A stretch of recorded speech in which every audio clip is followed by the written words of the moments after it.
सत्य के विजय से दिखा मेला जान गवा दे सर कटा दे गिरन देहो गुरु के नाम ला गिरन देहो गुरु के नाम ला कुन छूही रे सत्य के विजय कुन छूही रे सत्य के विजय से दिखावेला जान गवा दे सर कटा दे गिरन देव गुरु नामला जान गवा दे सर कटा दे गिरन देव गुरु नामला कौन छूही रे सत्य के विजय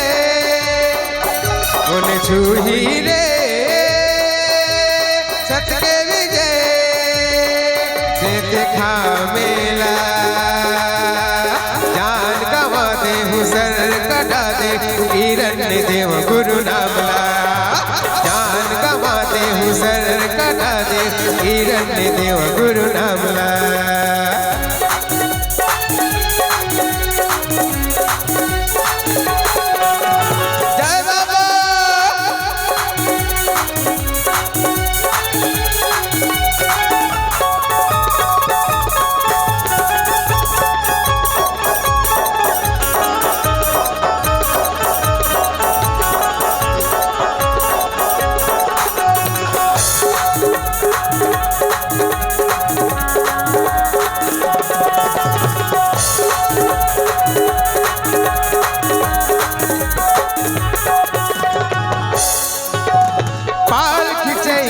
पाल खिंचाले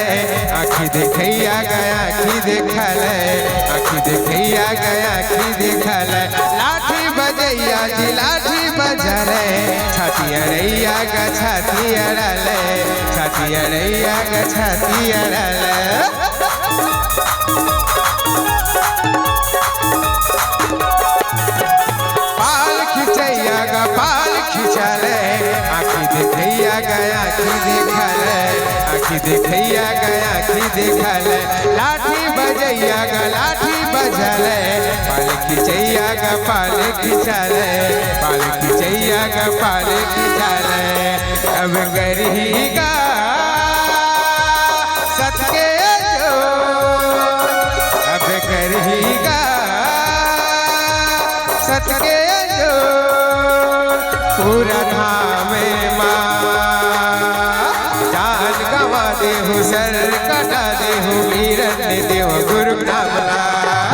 जान गवा दे सर कटा दे गिरन देव गुरु नामला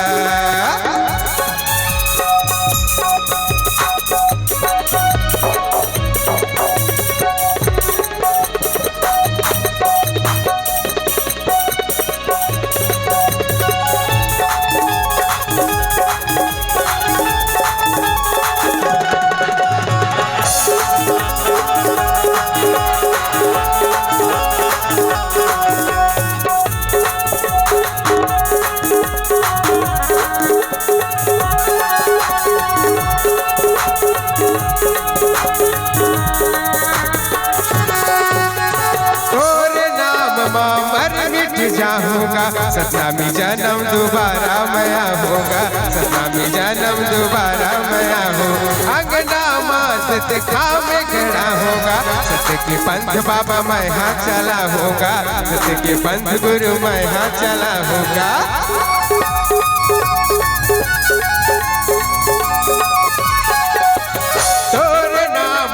मर मिट जाऊंगा सतनामी जन्म दोबारा मैं होगा सतनामी जन्म दोबारा मैं हो अंगना माँ जत खाम गड़ा होगा तोरे पंथ बाबा मैं हाँ चला होगा तोरे पंथ बाबा मैं हाँ चला अपनी माँ चौरे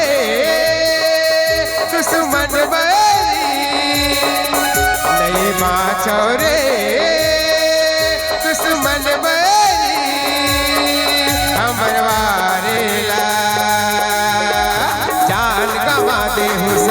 कटा दे हिरण्य देव गुरु नामला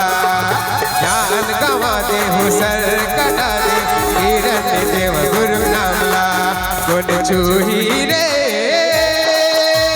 सतके विजय गुण चूही रे सतके विजय रे देखा मेला जान गवा दे सर कटा दे हिरण्य देव गुरु नामला जान गवा दे सर कटा दे हिरण्य देव गुरु नामला हिरण्य देव गुरु नामला हिरण्य देव गुरु नामला हिरण्य देव गुरु नामला हिरण्य देव गुरु नामला हिरण्य देव गुरु नामला हिरण्य देव गुरु नामला हिरण्य देव गुरु के नाम